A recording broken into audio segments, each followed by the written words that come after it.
we go. So as his foot is in resting, we can see it is held in an inversion position. Here's the midfoot is held in inversion. The forefoot is held in inversion. And as we come into the calcaneus, it is also held into inversion. So this is just his resting position. So very quickly, I'm like, hey, have you ever sprained your ankle? He says a few times. So as we come into, so here is the resting position. So we think about this resting position. What does it look like when he walks? We're not going to get into gait right now. But as I bring him just in this position, here's where we start to hit a block here. And some of that is posterior soft tissue, but you can almost see as I take his foot up, it's almost like we're hitting this pivot point where it can either pivot that way or it can pivot that way. But it's really hard to get him into neutral dorsiflexion and neutral at the midfoot and neutral at the forefoot. So as I take him to where I want him, so I'm just going to manually bring his calcaneus into a more neutral position. I'm going to distract.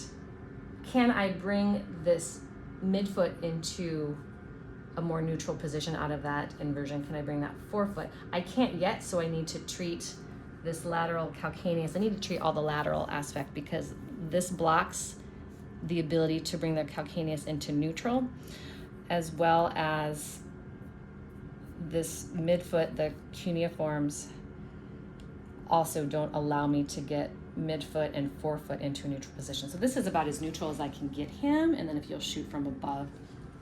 So it's about as neutral as I can get him just passively without mobilizing it. So then I just want to test, can I get him into dorsiflexion? And I still really can't. I still really can't get him into clean dorsiflexion. I'd say probably, right? We're not quite to neutral, which is not adequate for standing, let alone walking. So back to what are his compensations as he doesn't have that full dorsiflexion. So again, as I take him into, let's just take him into dorsiflexion, his compensation is to come out here. So the compensation for him to get there, to get into dorsiflexion, to get the first way to the ground is to come out into some eversion of the forefoot. So what does that then do to the medial structures? It causes some collapse of that talus, and then of course forces are going to work its way all the way to the knee up into the hip.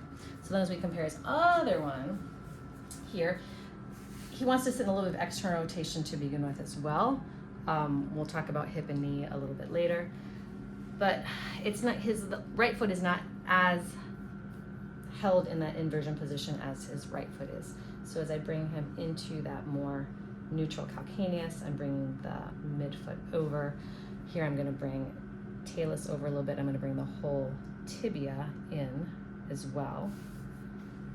How well does he come in? And he's able to get into more dorsiflexion as I bring him into more neutral, versus on this one, I really can't quite get him to neutral yet to get him in. And see, he just wants to compensate here. That's his path of ease, that's his path of least resistance, but that's not healthy for the foot ankle mechanics, let alone the mechanics the rest of the way of the chain.